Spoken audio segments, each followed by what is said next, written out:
Ladies and gentlemen, welcome to the Monday Mondays. This will be a solo episode, and I'm going to go over with you live events and the business of events.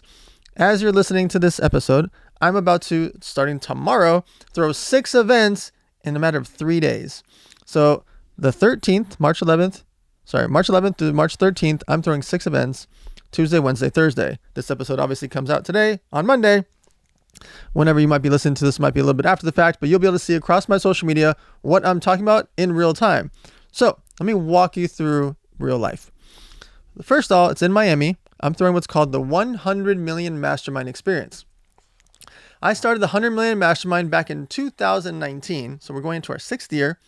It's $100,000 per person to attend for the year, 3 weekend events. So March 11th through 13th is the next weekend, called the Fulfillment Event, for the first one for 2025.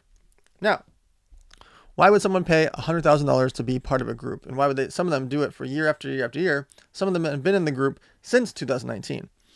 It's because the other members in the group are typically doing 10 million, 20 million, 30 million, 50 million, $100 million in sales.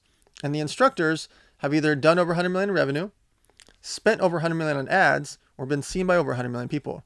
So the 100 Million Mastermind Experience is a way for people to surround themselves with other entrepreneurs and business owners. Now, literally the same night, I'm throwing a completely free event called Elevator Night. I've thrown Elevator Night 56 times completely free. No tickets for sale, no sales on stage. I don't even bring in sponsors. I just pay for it. What is that? Like year 13 or 14 now. This will be the 56th time of Elevator Night.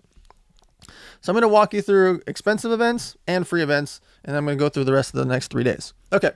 So in the 100 Million Mastermind, I'm creating an experience. That's why it's called 100 Million Mastermind Experience. The experience is an important word. A lot of masterminds are in a local ballroom at a hotel, or they're at someone's house or at someone's office, which is fine because people are getting the learning experience or the networking experience. I'm trying to create an experience that people remember for the rest of their lives. So I'll bring in Mark Wahlberg and Floyd Mayweather and Kevin Hart and celebrities, entertainers, and performers for these experiences, or I'll go get crazy venues. I'll go get the Diamondback Stadium or the Dallas Cowboys Stadium or places like that. So create experiences, even though it's less than 100 people in this group at all times, I will create this experience because people will create memories that'll last them a lifetime and build relationships. But with this group, creates a lot of power. I always am able to raise a lot of money for charity through this group, which is really, truly important to me. Each time that I throw this, on the second night of the event, out of a 3-day event, we do either a charity poker tournament, a charity dinner, something to raise money for an orphanage, something to raise money for the Toy Foundation, homeless, things like that. And so I'll tie in, whether it's my charities, friends' charities, or respected charities, a way for us to raise a couple $100,000 in these environments. Why? Well, if I'm going to bring in 70 to 100 people that have either access to capital themselves or access to capital from friends, I want to use that power for good. And so that's why I try to forcefully get them excited to want to raise money through either a charity poker tournament, a charity dinner, etc., through an experience to be able to raise money for, like I said, orphanages, toy drives, things like that, or the homeless. This has been truly important to me to incorporate it because the butterfly effect of what happens if during a live event, I can raise money for a charity. Also, they've got their phones out. They know other people that might be able to donate or share on social media, etc. The butterfly effect is very powerful if I can use that mastermind for good. All right, so then that night, Tuesday night, March 11th, is Elevator Night in Miami. We have a venue that can hold hundreds and hundreds of people. Again, it's totally free to attend. You can visit elevatornight.com, and depending on when you're listening to this, you could actually send people to that event if you're listening to this on Monday or on Tuesday. Now, why do I throw a free event 56 times? This free event cost me $20,000 to $60,000 on average to host. Why would I do that? You can do the math. $20,000 to $60,000 times 56 is a lot of freaking money, a lot of time, and a lot of energy. It is my way to get entrepreneurs together in each city. I've thrown this all over the country. I've done a couple overseas because I want to get entrepreneurs into a room to meet with investors, meet with my local friends, local ballers, local influencers, so they can all network with each other. These events are very short. They're just 4-hour events. Typically, it's about 2.5 to 3 hours of content, so speakers on stage. And the rest of the time, people are networking before, in the middle, and afterwards. But through this, we've been able to help raise money for companies, been able to create a lot of jobs, created a lot of investments, create relationships that led to people creating babies from these events. It's really fun to just bring people together so they can network and deals can happen, relationships can happen for friends, couples, businesses, partnerships, and everything in between, just by bringing good people into a room and having these 4-hour networking events. You can host an event just like this in your town, totally for free. You can charge if you like, but I host this one for free. And you can get people in town to go to a real estate event, a car event, a fashion event, a makeup and hair event, whatever it is that you might be passionate about, pickleball, poker, basketball, a running club, etc. Getting people together is very powerful, and you can do it for free. Now, let's go to Wednesday, March 12th. That is going to be Aspire Tour. Aspire Tour is going to be around 2,500 to 3,000 people. This is a large format event. You guys can visit aspiretour.com. And by the way, if you're listening to this before Wednesday morning, go to aspiretour.com. You can use the free code ELEVATOR, and you can get silver tickets for free. And if you're not in the Miami area or Fort Lauderdale area, no problem. You can send your friends, family, followers, etc. the free code ELEVATOR for aspiretour.com. This event has A-Rod, Alex Rodriguez, Gary Vaynerchuk, Gary V, Cody Sanchez, Dave Meltzer, Andrew Cordell, the founder, Eddie Wilson, the co-founder. You have a lot of powerful speakers up on stage like Tim Story, etc. Aspire Tour goes once a month all throughout the country. This is, I think, number 20 or 21 or 22 since the company started. Aspire Tour is a very powerful tour that helps bring entrepreneurs together to learn in a one-day format event. It runs from 8 a.m. to 6 p.m. Aspire Tour was started by Andrew and Eddie, and then 5 months later I came in to help bring in influencers, celebrities, speakers, etc., marketing, different venues, different people, different characters, sponsorships, etc., to help with the brand. Andrew and Eddie had already built a machine, and I just added my gasoline to their fire. So then that large format event happens. So let's call it 2,500 to 3,000 people. That night is a dinner. We call it the VIP dinner with Dave Meltzer. Dave Meltzer often travels with Aspire Tour to speak at the events and to host a VIP dinner after the fact, typically with 50 to 100 people. Those networking dinners have happened all over the country. I've known Dave Meltzer for many, many, many, many years. We went to the same high school together called Patrick Henry High School. Different times, obviously. But Dave Meltzer has built up a very, very impressive career. You should check him out on social media. And these VIP dinners are a great way to network as well. You can notice the theme. Masterminds, Elevator Night, Aspire Tour, Dave Meltzer Dinner are all about networking. Bringing people together, stuff happens. Magic happens, deals happen, and everything in between. Thursday, March 13th. In the daytime, we're going to be taking over Garrett White's mansion. Garrett White is my partner on what you might have seen me recently post about for May 17th called Man in the Arena Tour. We're taking over the Maverick Center. I've done events at the Maverick Center twice with a guy named The Muscle. We threw what's called a Limitless Arena together at the Maverick Center. We had over 7,000 people, over 6,000 people on the two events that we threw there. Coming up with Garrett White is going to be called Man in the Arena Tour, is also going to be at the same Maverick Center venue coming up May 17th. I'm very excited about it. So we'll hopefully get around the same 7,000 people into that facility. You should check out Garrett White on social media because he's been doing fantastic content. He has trained over 70,000 men over the years through his programs and coaching programs. So on Thursday, March 13th, we will be taking over his mansion and we will be hosting the 100 Million Mastermind Experience in his backyard where people can learn, have some amazing speakers, some networking sessions, and what's called breakout sessions where we take small pods, let's call it 5 to 10 people from the group, and they go venture off into different parts of the house, and they're going to actually meet and talk about their businesses, their careers, things that are going on in their world, their problems, their situations. So in these small 5 to 10 people groups, these little pods, people can have amazing outlooks on life and learn from other people that are in the group.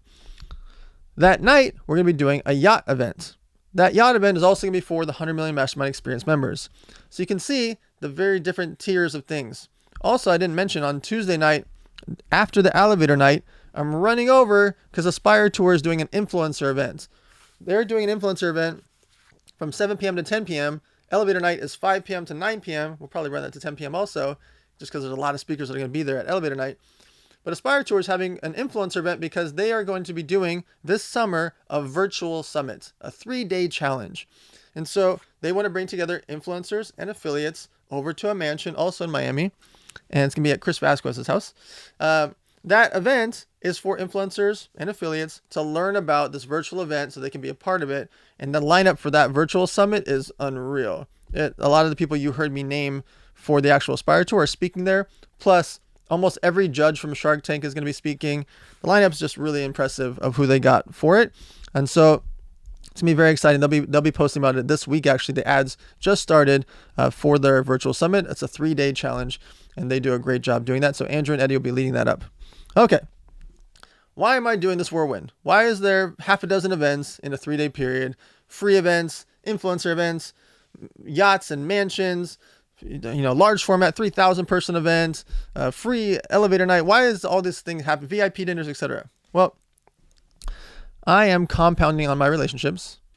I'm going deeper in different relationships. I'm building new relationships, and I'm gaining a lot of social media awareness. A lot of deals happen, a lot of business happens, etc.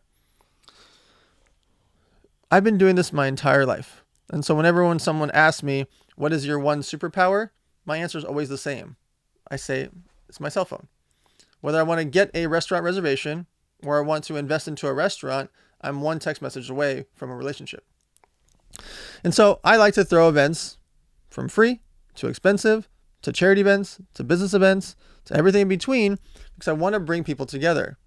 In between there, by the way, this 3-day whirlwind, I'm going to be inviting the local Miami friends, local Miami influencers, local Miami ballers, local Miami models, local Miami different characters to come to different parts of these 6 events. The ones that fit them, I will invite them to. I'll invite everyone to Elevator Night, obviously.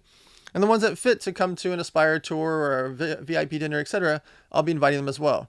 Now, why would I do that? It's the same concept. I'm going deeper in certain relationships. I'm spending more time with people that I want to see. And I try to do this in every city that I go to. But during this whirlwind, March 11th to 13th, you're going to see a ton of social media. We'll be able to actually watch in real time everything that we just talked about.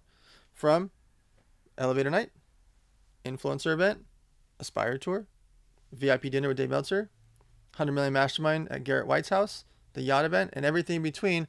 It is very, very useful for people to watch. What am I up to so that you can pick and choose for yourself? You might want to throw a meetup in your city, or you might want to throw a meetup in a city that you're going to. You might decide that you're super, super deep in real estate and you want to throw a real estate meetup. You might just want to get people together to build your Rolodex, build your contacts up, and you just move to a new city. You just move to Miami, or you just move to Chicago. You just move to Austin, Texas. Great. You could start a running club. Your running club is every Saturday at 8 a.m. You guys go running. The first time you got 4 people, then you got 11, then you got 22, then you got 30, then you got 100, and now you start to meet all these people in town. You don't want to go running? Great. You can do it for poker, chess, pickleball, basketball, football, whatever you want. It doesn't cost you anything to do, but if there's a certain sport that you like, or a certain game that you like, or a certain thing that you like to do activity-wise, could be yoga, breath work, whatever, surfing, you can get people together and you can start to build your network. It is fascinating what happens when you build your network. The fastest way to success is through working with other people. It's through relationships. Let's say you needed to find a manufacturer. Right off the top of my head, I know, Paul Schrader, Minimus, that's a great warehouse. It's a 3PL warehouse. They have 100,000 square feet. You should talk to him. He knows everyone here. Oh, you need a clothing manufacturer. Oh, you should talk to Verid, her family, Verid Nissim. They have an amazing company, downtown LA, 300,000 square feet. Every word that I say out loud or you say to me, I know someone that fits. Warehouse, manufacturer, real estate, design, website, accountant, lawyer, anything, any topic that you bring up to me, I've got someone in my mind, and you probably do too. Now, what I'm trying to do is become closer with those people. I'm sending them deals, inviting them to events, building relationships, posting on social media, texting them memes, texting them when things are relevant to them, texting them happy birthday. Like, I'm trying to build relationships with all the things that I'm doing. So as you see me go crazy with 6 events in 3 days, just understand the basis behind it. I want to build my network. I want to build my social media. I want to bring people together. I want to create deals, and I want people to be introduced to each other for the butterfly effect, for them to go off and do things. Because that, to me, is almost like a form of charity. If I can create investments and deals and partnerships and friendships, and they go off and do all these other things, the butterfly effects stem from me, and it can literally change the world. I have watched friends go off and do amazing companies and businesses by meeting each other at elevator nights. I've obviously watched people at the 100 Million Mastermind create big businesses together, huge partnerships, help them fix things and make them more efficient. And also, as you're thinking like, dang, did he say $100,000? I also have a $20,000 mastermind with Ty Lopez called the 20 Million Mastermind, or 20 mil. So we call it 20 mil mastermind. You can see the website 20milmastermind.com. For 100 Million Mastermind, it's 100mme.com. So 100mme.com. You can also see the social medias for all of these. For Operation Black Site, which Operation Black Site is going on right this second. I'm here at Operation Black Site. You're going to hear on this episode Tony Blauer. Tony Blauer has been teaching for over 40 years self-defense. So he's one of the instructors at Operation Black Site, which is literally happening while I'm sitting here talking to you right over there. It's a 3-day experience. We've been doing it for 5 years. So we do it every month here at Black Site Ranch. Right there's the wild jungle. So wild jungle, there's 200 animals over there. But on the left side of where I'm pointing at, there's an entire shoot house, obstacle courses, military training type sections for Operation Black Site. You can visit the social medias at Operation Black Site or the website operationblacksite.com. So we're going to transition from right now to the next part of this episode. It's attached for you. You got a 2-for-1 special with our guest, Tony Blauer. During his 40 years, he's taught the military, the government, police department, civilians, and everyone in between how to become more efficient at self-defense through what he calls the Spear System. So make sure to check out Tony Blauer for the next 34 minutes after I'm done talking here. When you go out there and you are deciding to either want to throw an event, you want to consume content of an event, you want to be an attendee of an event, you want to go to a mastermind, throw a mastermind, join a mastermind, learn about a mastermind, etc., check out my social media, check out the different pages and accounts. Just go down the rabbit hole and see what you like. You might want to go to free events. You might want to go to masterminds. You might want to attend Operation Black Site. You might love the idea of Aspire Tour, elevator nights.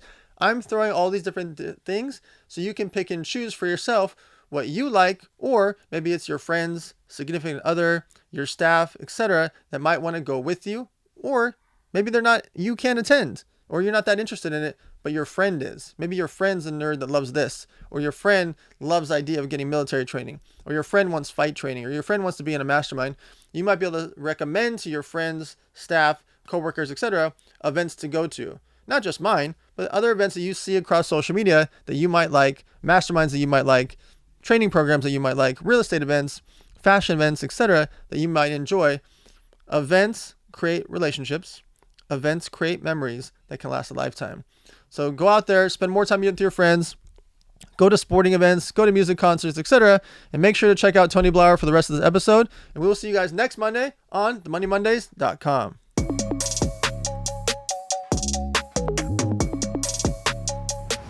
Ladies and gentlemen, welcome to the Money Mondays. This podcast is taking place right here at Black Site Ranch. Some people know it as Wild Jungle. There's over 200 animals over there to my right, and on my left, right this second, is what's going on. It's called Operation Black Site.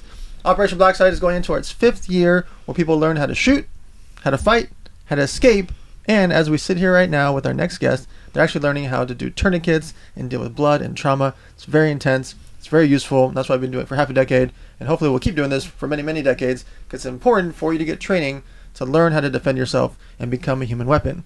Since I just said that, you might be leading into who our guest is today. He has over 40 years of experience teaching people, teaching the military, teaching government, teaching UFC fighters, teaching trainers, teaching civilians, and everyone in between how to better improve their skills, whether they're beginner, advanced, intermediate, or even at the championship level. How can they get better?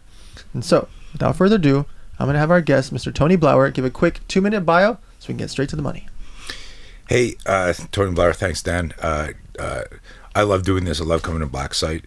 And the bio at turning 65 years old, how do I do a 2-minute bio? But I start off.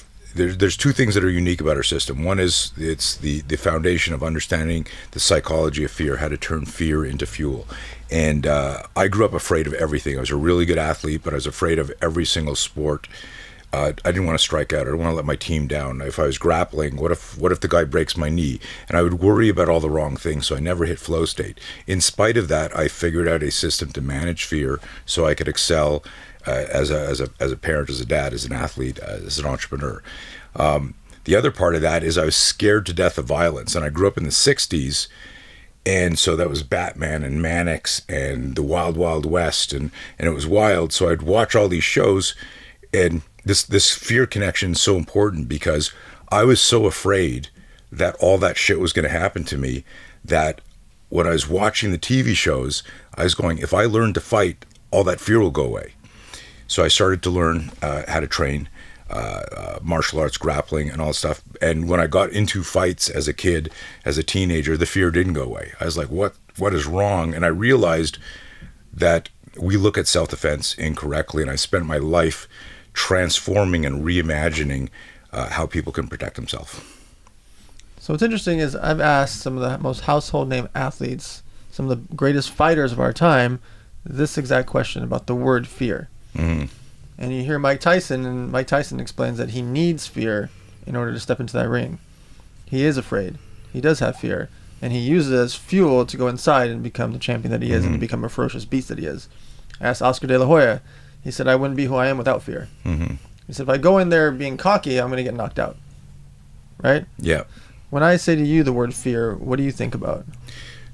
Same thing. And it's interesting because if you talk to Tyson or De La Hoya when they were fighting, they might not have had that same answer. It was when they matured and evolved that you realize, oh my God, fear was my fuel. We have a maxim in our we have a program called No Fear, and it's spelled KNOW, and it's just this reframe of that if you get to know fear, that's the stress inoculation, that's the reps. If I ask you a question about business, about betrayal in business, an entrepreneurial thing, and I've seen you teach and talk so many times, your answers are like, you're like, da, da, da, da, da, da, da, da. But it's because you've had so much experience with it. When we're kids, nobody mentors and tells us fear's a good thing. Fear's there to keep you alive. Fear releases these chemicals that make you stronger, that make you faster. But if you've got a negative relationship with it, you know, if your coaches, your mentors, your parents don't teach you, it's okay. You got to lean into fear. But so George St. Pierre, one of the greatest MMA guys, I grew up in Montreal, and George was a Kyokushinkai fighter in Montreal. He used to bow to me in the gym before he was Rush St. Pierre, before he did MMA. And what was wild, we became friends, but he never talked about fear and psychology until after he got much older.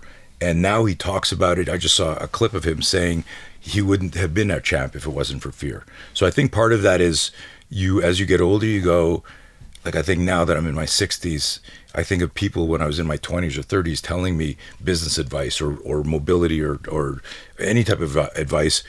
And I'm thinking, that doesn't apply to me. That doesn't apply to me. So I really think that I look at fear as a psychological tool, as an organic fuel. We like to tell people you can't be brave if you're not afraid. So it's a reminder that if I use that fear, it can be empowering. The hard thing is when you have an experience of fear, whether it's business, health, entrepreneurial, violence, the physiological change, like the blood rushing to its extremities, feels like you're like that, and your heart is racing, and you get vertical breathing, and your palms are sweaty. If nobody teaches you that's okay, that's what your body's doing autonomically, that can freak you out. And so that's why a lot of people hyperventilate or they get that freeze response. So I'm going to tell you guys a fun story about George St. Pierre. He actually changed my entire mindset on sponsorship and endorsement deals. He sent me a pitch deck many years ago, and he had won like back-to-back Athlete of the Year, not just in fighting, all sports. And in this pitch deck was a photo, an image of his entire body head to toe. And then it showed price points for each part of his body. So the hat, it said 100,000. Sunglasses, 250,000. Mouth guard, 50,000. Shirt, 500,000. Watch, you get the point. Shorts, etc., down to his shoes. And it had a side note for stomach, and it showed drinks, food, snacks, protein, different things that he would consume. On the left, it showed travel. Would he get paid for a backpack, for an airline, things that he would do in his life. And this has been burned in my mind ever since. Genius. That head to toe, there's an endorsement deal. in every part of it, and I literally use it in speeches and discussions when talking with influencers, celebrities, athletes, everyone. I'm like, let me tell you about George St. Pierre. Yeah. And I use this story, so when you mention his name, it comes to my mind. Yeah. How to do endorsement deals. After we finish this, I'll show you some really cool old because I knew him before he was Rush. In fact, you know my high gear equipment that we do the 4 stuff. I gave him some equipment back at the gym there so he could work on his ground and pound. Like, just gave it to him, and it was wild to see his career just grow. And you know, there's one interview that I use in some of our presentations where he says the worst day of his life is the day he has to fight, that he's terrified. And when you see him doing his Superman punch, you know, punching people in the face and fighting guys, if I said to you that guy this morning was terrified, you wouldn't believe it. What people don't realize about fear, and this is like the gift of this like epiphany, like this light bulb moment, is that, you know, Tyson used to throw up before his fights, but people didn't know that, right? If you remember, like, what a menace he was, just like dominated everybody. Yeah. Imagine if you and I, and you're a betting man, you invest. If you and I were walking in the bowels of an arena, and we opened the door, and it was a young Mike Tyson, right? And Close the door. wait, so visualize this. I'm there, and I go, the next fighter we see, you're going to bet on to win, I'm going to bet on to lose. And we open the door, and there's Tyson crying, throwing up. You'd have gone, oh, man. I'm betting the other right? guy for sure. But then, so what I tell people, it's called fear management. And there's a joke I make when we do our no fear seminars, is I go, like, you know, you have a Costco store manager, Walmart store manager, that what we all need is like a little fear manager button, that we need to manage fear. So the market changes, you're managing fear really quickly. You're being followed, you know, you're managing fear. You're late for a flight, you're managing fear. It's a wild thing, and the better we manage fear, the better we manage time. So time is the only resource we can't get back. When we're in a fear loop, we're catastrophizing what's going to happen. What next? Oh shit, I'm going to lose this, I'm going to screw this, I'm going to, you know, like when COVID hit, it was wild, because all of my contracts, most of my contracts are law enforcement military. Well, guess who stopped doing any training at that time? So we went, and so like 35 contracts got frozen. And I'm like a small boutique business. You know, I've got 20 trainers around the world, but it's just me, my wife, and a couple of people at inside sales. The whole thing stopped. So 2 weeks became 2 months, and I'm going, I'm going to lose everything. And now it was fear management, and it was like how am I going to? So here I am, a fear management expert. I felt like somebody shoved a vacuum up my ass and was sucking out my insides. Right? I was just like terrified. And so I tell people, I make this joke, if I wanted to learn how to skydive, and I'm afraid of heights. I told you I'm afraid of everything, you know. So number one fear in the world is public speaking. But like, you see me talking in front of a group, when I'm in my zone doing my stuff, I got no fear, because you know your material, and you know how to manage the fear. But if I make the joke, if I'm going to learn how to skydive, I don't want to learn from a 22-year-old Red Bull athlete with a death wish. I want to learn from a 55 or 60-year-old jump master who fought in 3 wars, survived, and has done 1,000 jumps. And he loves it so much that when he retired, he said, I want to teach people to do this. Right? So if I want to learn investing, and you see this, you know, now, there's, I make fun of this all the time. Like, if I see one more longevity influencer online who has gorgeous genetics, they're 24 years old, right? Like, hey, talk to me about longevity when you're 100 and you look like that, not when you're 24. So if I want to learn, and I want to learn investing from someone like you, I want to learn, I want to learn fear. Like, I'm like I said, I've been afraid of everything. Am I going to be a good dad? Oh my God, should I open my school? Should I not open my school? All my life, throughout my career, 6 decades, I'd be pretty old, 6 decades. And I tell people, I go, I'm going to tell you, and hopefully it'll work for you, what I did to manage fear at all these stages, you know. And there are some people that are, you know, people who are just not afraid of anything, and they're like, I call them the unicorn.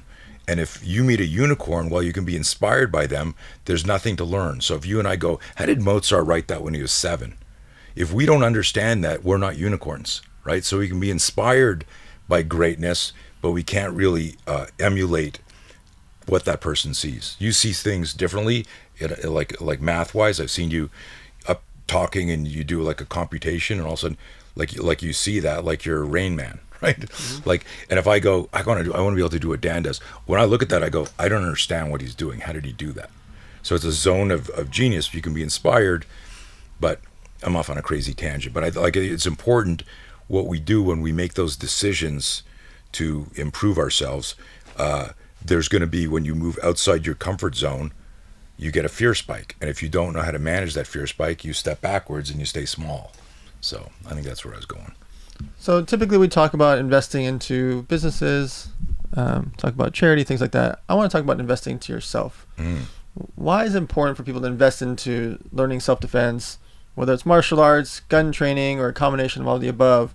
What can people be doing? Why should they be doing it for themselves and for their households? Well, I think at the end of the day, whatever your political angles are, whatever your diet, nutrition angles are, we are survival organisms. If I knock you out, your body, independent of your ego, your attitude, your beliefs, tries to, re-regulate your nervous system and awaken. If I cut you, you don't have to go say, hey, white blood cells, do your thing. Shit tries to heal itself. If I said, what'd you say, and jumped across, your body, without you thinking, would go, whoa, take it easy. You would hit what we call a nonviolent posture and try and naturally diffuse. So we understand intrinsically there's a survival response we have in it.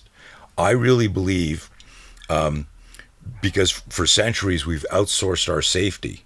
Like there's like 100 years ago, you knew which mushrooms killed you and which ones got you high. 100 years ago, you might be, I go into town to sell some pelts, and some, bandits come onto the ranch, and our wife was up there with a black rifle powder, rifle going, I will shoot you. But she was shaking. She was managing her fear to protect her kids and protect her property. So we've outsourced our safety. And I think when you realize that you are the provider, the protector, that classic language, when you look in the mirror and you go, I can protect myself, I will defend myself, and the world's gotten a little crazy in the last 5 years. If I need to be a courageous bystander, and like I've been saying this for about 20 years, the ability to protect yourself or a loved one is arguably the single most important skill you could possess. And I've had a lot of people try to argue with me, and I go, okay, let's say you have a car collection. I go, keep your car collection, but I'm killing your family. You'd go, okay, take the cars. Yeah, oh, you have a stamp collection.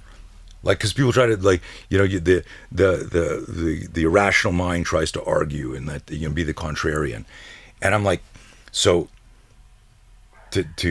I always like giving the substance before I get to a direct answer, is why should you learn how to improve your situational awareness, manage fear, be able to handle a sudden close quarter, a violent encounter, find out that you just got, you're in a car accident, you're getting robbed and you got in a fight and you got cut, or duty to care, I'm going to put a tourniquet on somebody else, or holy shit, I did get cut, I stopped the guy, how do I put a tourniquet on me?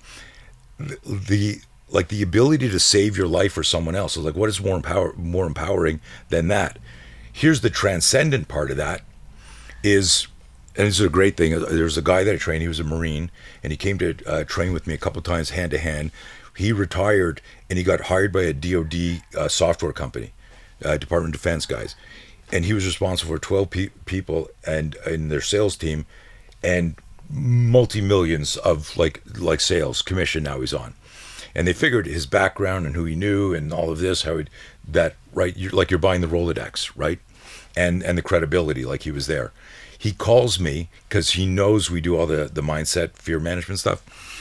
And he literally says, that I can't mention his name, but his quote is, I would rather be in a gunfight than be in this board meeting that I go to and talk about my quota.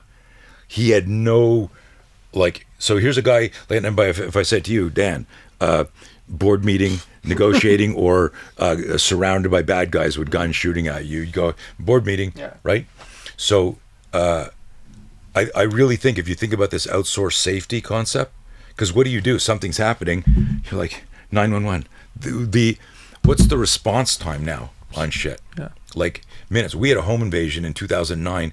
Cops were there in 3 minutes. That's outrageous. Wow. That was 2009. I might have come home to a completely different scenario with no family. But like now, like you can empty like a magazine on somebody, like 9, 12, 14, in 4 or 5 seconds. Like you're not even finished dialing 911 and you're dead or bleeding.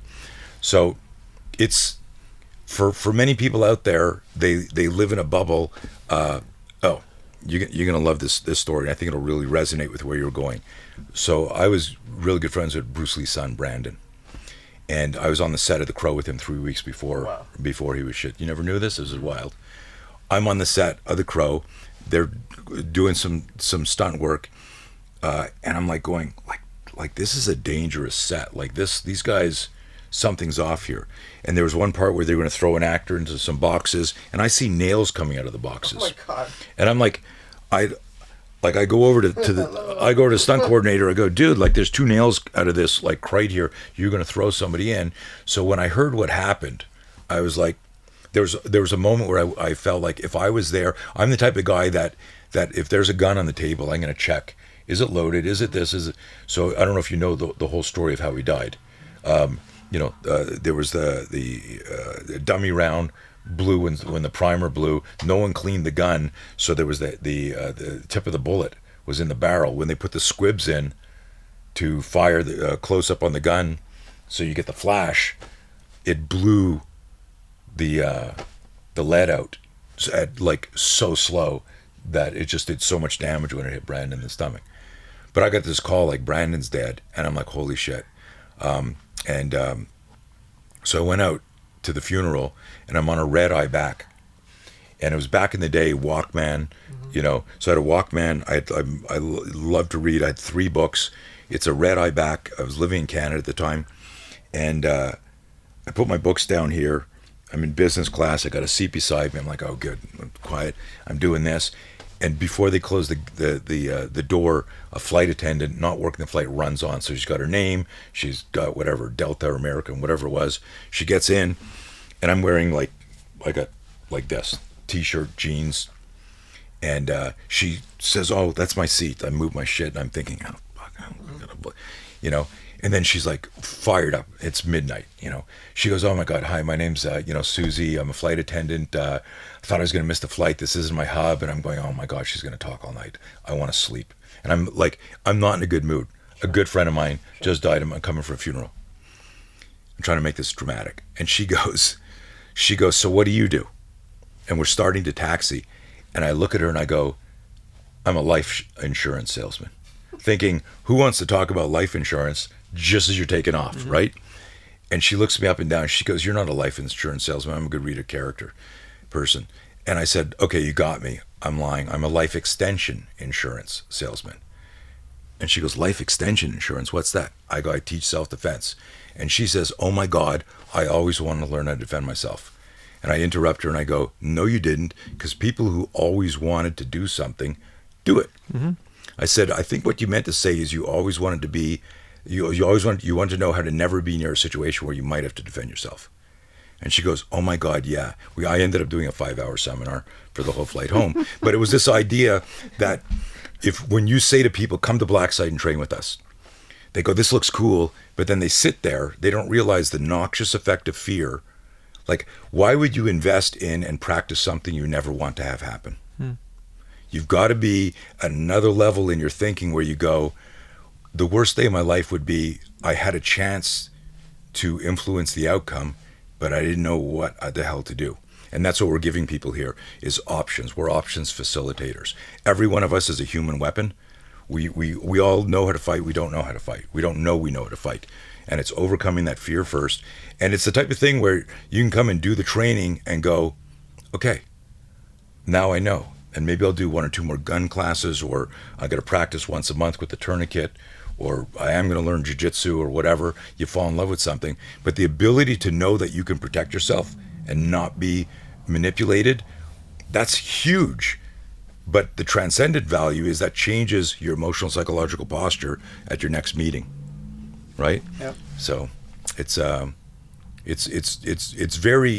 super interconnected. You know the expression, the pen's mightier than the sword? Mm-hmm. So I took some poetic liberty and I added a sentence to it. The pen is mightier than the sword when you know how to use a sword. For sure. Right? So you're there, you're going, in the back of your mind, like you're such a strong negotiator because you know you don't need the deal. Mm-hmm. If you don't like the person or you don't like the whatever, you're gone. That's the katana. I'll cut this in a second. Where you remember Iggy Pop? Mm-hmm. This is one of my favorite quotes. He said, "Imagine if desperation were attractive."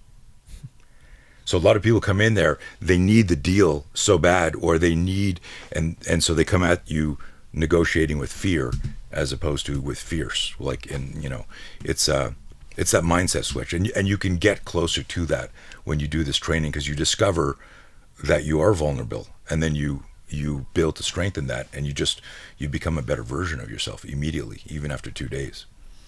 So you guys can see what we've been talking about, Operation Blacksite. You can go to Instagram. It's at Operation Blacksite on Instagram and social media, and then also operationblacksite.com. You can see full details. Okay, the Spear System. Mm. You've been teaching the Spear System for many, many years all over the planet. What is the Spear System? Explain, break it down, and where can someone go find or research or hire you or book you or come to get training, etc.? Yeah, thanks. So I grew up doing wrestling, taekwondo, boxing, got into some confrontations where nothing worked. They were so close, they were so fast. One was a road rage, one was multiple assailants, one was actually in a boxing ring. And I had this wicked tunnel vision, and I was a Bruce Lee junkie, like all of us, right? I think you were the world's biggest Bruce Lee fan, but I was. Like every Bruce Lee fan thinks they were the biggest Bruce Lee. I loved them. I remember when I was 15, my mom said, "Are you going to go into the family business? You're going to be a lawyer, doctor, cop." You know, it was the 70s, so there were only 3 jobs. And I said, "Mom, I'm going to be a famous martial artist like Bruce Lee. I'm going to develop my own system." And I was on the floor looking at Bruce Lee magazine doing the splits. She pat me on the head and said, "Okay, sweetheart, we'll talk about this when you're older." Like, I just knew I abhor violence, and I'm so afraid of it that I just think about it all the time I study. I'm obsessed, not passionate, obsessed. And so I started teaching in 1977. My first paying official student in 1980, this kid, Mitch, gets dropped with a left hook, Dan. And I'm teaching him at the time what we all think of when we think about fighting. We think John Wick, we think Jackie Chan, we think Bruce Lee, doing moves. So I'm teaching him the moves and how to think and do this stuff. And I go, and you just visualize this. I come back to his private lesson. I've been training him for 3 months. He was having a bully situation at school. His dad was a friend of my family. I'd known them for decades, literally since I was born, and I'm 20 at the time. And he says, and his dad, Joey, says, "Mitch is having a bully situation at school. I need you to teach him some stuff because you're still doing your martial tricks, right? Called it martial tricks." I said, "Yeah." It's 1980. I'm making $4.50 an hour for my father sweeping we had a ladies import-export clothing business. So I'm in the back sweeping, and I would punch boxes every day. We get a shipment in, like Rocky. This is like before 1976 when Rocky, came out, or no, 1980. It was 4 years after. So I'm inspired by the Rocky scenes, and I'm beating the shit out of the boxes, doing stuff. Joey says, "I'll pay you." This is really how I started my business. He goes, "How much you charge me for Mitchell?" I go, "Well, I'm not going to charge you, friend of the family." He says, No. I want you to do this like for real and be serious about this. And I go, "Okay, I don't know. I can't charge you." He says, "How's 20?" So I'm thinking 5 classes because I'm making $5 an hour. I said, "Whatever, that's fine." He says, "So I'll pay you $20 a class." And I'm like, "Holy shit!" Yeah. And I'm going, "I'm rich." I'm like, sure. I can retire. I haven't even done 1 class. So I start teaching Mitch. Suddenly, Mitch's brother Steve goes, "How come Mitch gets private lessons?" Now I got that. And they're in a wealthy area. And then one day we're training outside, and Derek across the street says, "What are you guys doing?" Next day I got 30 like in a week. I'm at $20? At $20 an hour. Oh my God. And I'm 20. It's 1980, and I'm still working 40, 50 hours a week. You're basically a billionaire. Yeah, I'm doing. So what? So I'm doing this, and I'm working 9 to 5 for my father, sometimes Saturday, and then every single night for 6 years I'm teaching privately. Whoa. But Mitch's bully situation that kicked this all off, I come back for a private lesson, and he's sitting there like this in his room. And I went, what happened? And he jumps up here. Can I swear on the show? Not the F word. Okay. And he's going, so beep, beep, beep, beep, beep. And I'm going, calm down, man. What's going on? And he goes, you know the bully? And it had been a verbal abuse up until now, no physical. And he said, man, the guy today, he put his hands on me. And I told him, you look like the school wasn't doing anything. So I was just teaching him in case it got physical. He was running late for class, and the bully trips him, and everyone starts laughing. And Mitch gets up, and he's like, what are you bothering me for? And I'm paraphrasing it for editing purposes. You know, what are you bothering me for? I don't even know you. You've been bugging me since school started. And the guy walks up, and he goes, and he shoves him. He goes, what are you going to do about it? To you? No, to my student Mitchell. Yeah, got it. Right? So he's like, and Mitch is 15 years old. And he shoves Mitch, and Mitch goes back, and he just goes red. Like someone puts your hand on you, and you just lose it. And he grabbed the guy and slammed him against a locker bank and said, leave me alone, man. I don't even know who you are. You've just been bugging me. And then he looks at me, Mitchell looks at me, he says, then he dropped me with a left hook. I said, Mitch, I don't understand. What do you mean? Like, why didn't you parry, block, slip? And he goes, well, I was holding him with my left hand. And then he goes, I had my school books that I'd picked up in my right hand. So you can imagine if you and I had to box, Dan, and I had to hold your shirt and hold books, how easy it would be to hit me in the face, right? And so, but, I swear this happened. I said, I describe it as it was like the god of self-defense. I was 20, 1980. I went, oh my God, we teach self-defense wrong. And what I meant by is we don't talk about the emotional, psychological. We don't have a pre-fight ritual. It just like real violence is just sudden. It happens, and action's faster than reaction. What happens when our situational awareness is compromised, I'm going to get a little nerdy here for a second, our executive function is hijacked, our cognitive brain is bypassed, and our limbic system, is called an amygdala hijack, goes, shit, like, and we, so we know Mike Tarzan, been on your show many times, he loves snakes. Most guests here, if you slipped a snake in here during the interview, they'd be like, what the? They would do. So their primitive self, their primal self would react to that until you stress inoculate. So I started that day in 1980. I said, everything we do has to make sense in the real world. And we started reverse engineering everything. We would look at any real incident and go, what impact does it have on our body and our mind? Because I'm not going to stand there and if I always tell people now, if you look at CCTV and video evidence, you don't see it. You've never seen a John Wick fight in the real world. It doesn't exist. There's no evidence of it. You would think if all of and I've been a martial artist for 50 plus years, so people think I'm hating on martial arts. I'm just trying to make us safer. Going, look, this is cool. I've got a gun collection. I got spears. I got knives. But if somebody broke into my house, I'm grabbing my Glock and a tomahawk. Like, here we go. I'm not going to grab my spear or a black powder rifle where I go miss and go, oh, like shit. Hold on a second. Right? Let me reload. So we just got to look at real violence. So how did Spear happen? Is while I was doing Fight Club before Fight Club was a movie. We were like getting once a month together. We'd get get together and beat the crap out of each other. But it wasn't just let's fight like in Fight Club. I'd say, literally, I go, Dan, what's your biggest fear in a confrontation? And you'd say, I don't know, two guys with a knife. And then we would do psychology, we'd do drilling, and then we'd put our makeshift gear on. I lived in Montreal at the time, didn't have my equipment company, so it was like a hockey helmet, gauntlets, taekwondo chest guard, baseball shin guards. We were like Frankenstein, right? We'd put everything on, and then I'd say, next up, Dan Fleischman, and you'd put your gear on, and I go, Dan, your scenario is this, and two guys with a knife would approach, and you'd be like, oh man, this is when he interviewed me, and I would give you that fear, and you'd see people like viscerally go, and because if I say let's spar, you go, hold on a second, you warm up and you get ready and you stretch and you shadow box. You don't just start. So these things were like Fight Club with a scenario, and in it, I noticed we had a reputation. We do these once a month. That some badasses from all over Montreal would come in, and a lot of them would like turn and friggin' shrimp and go fetal and tap and I go, man, like I thought this guy, you judge a book by cover, But what I realized is nobody understood two things here: how to manage their fear in the scenario. But the other thing I noticed is that when people were surprised, they all flinched. And it was like, so I started experimenting with this, and I developed a drill called the sucker punch drill, which would be, I'd have a mouth guard on, you'd have gloves on, and we'd just be talking. And I'd say, Dan, whenever you want the conversation, punch me as fast as you can, right? Remember the Ali video that I showed? We show a clip of that, or a picture of that on here, where there's a picture of Ali, the greatest, the Freddie Starr.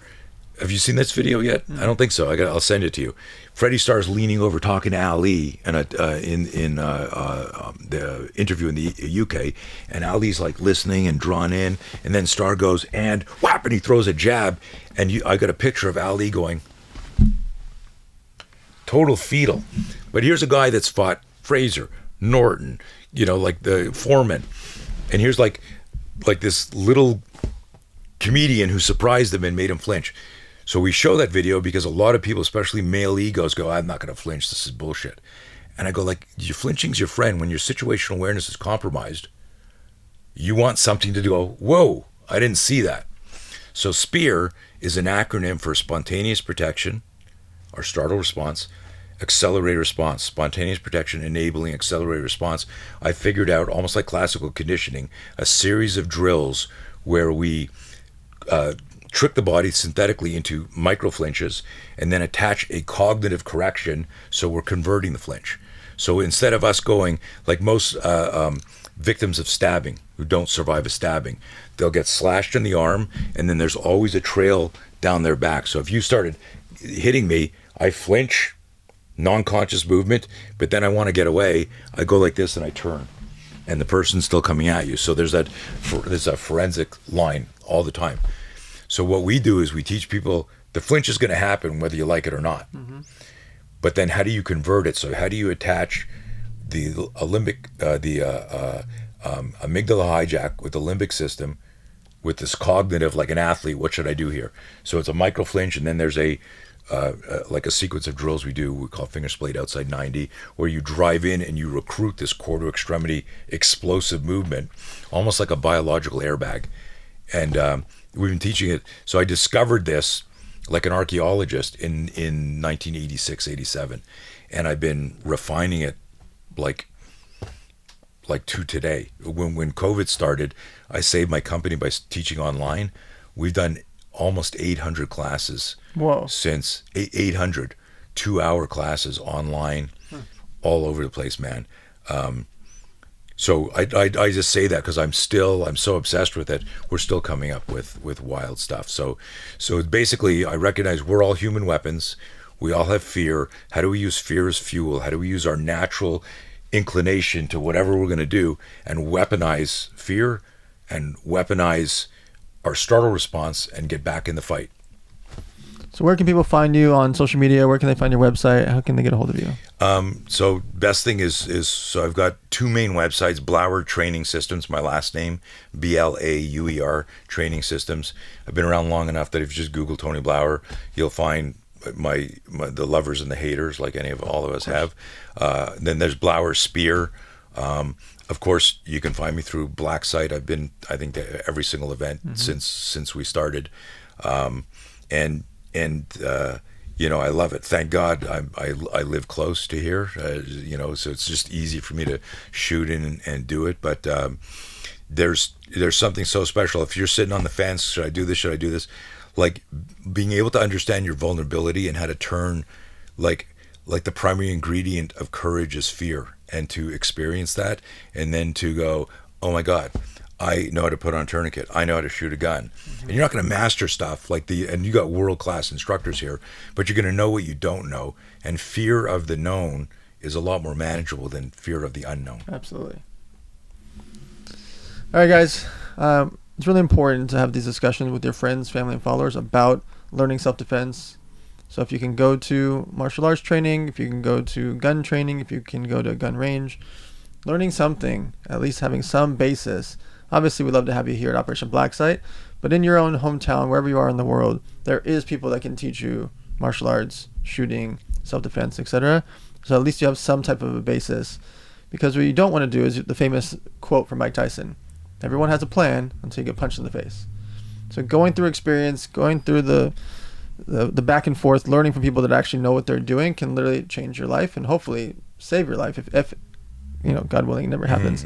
But if it does, you want to be at least somewhat prepared for those moments so that you know what to do in those situations.